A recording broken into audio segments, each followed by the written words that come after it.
through the plank. So fairly classic core exercise.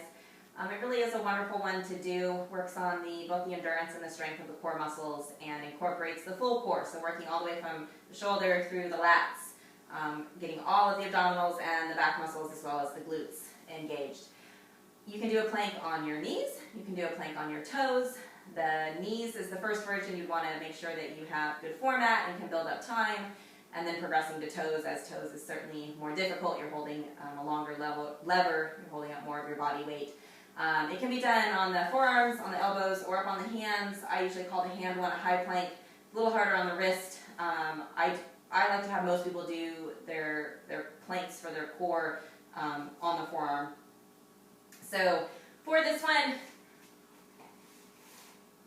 getting down, again, in good alignment, so making sure the elbow is under the shoulder, and you're trying to figure out how to have a nice level back on this. So we don't want to be sagging the hips down, we don't want to be way up in the air and back. Okay, so when you get that good alignment with the elbow under the shoulder, and you're squeezing the glutes in, lifting those abs, keeping them nice and tight. Ideally, you want your head in neutral, so looking slightly down and in front of you, so not dropping the head here, but not looking way up. Pushing the floor away, so you're lifted, nothing's sagging down. Okay, we're very lifted, very strong position. We're holding, bracing those abs, but still breathing. Maybe if you can talk, that's a good way to know you can do this. Your program will have, a different length of time. In general, I like to build people up to about a minute, and then taking them up to that toe version.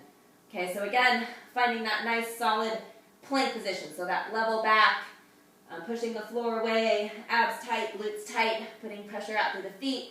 So you're using your whole body for strength here.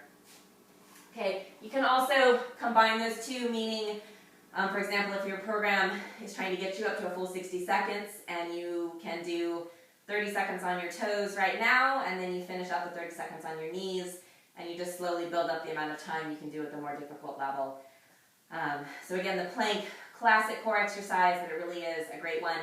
And you'll even notice your heart rate's going to go up just from trying to hold that position and keep contraction through so many muscles all at once. So do make sure you're breathing.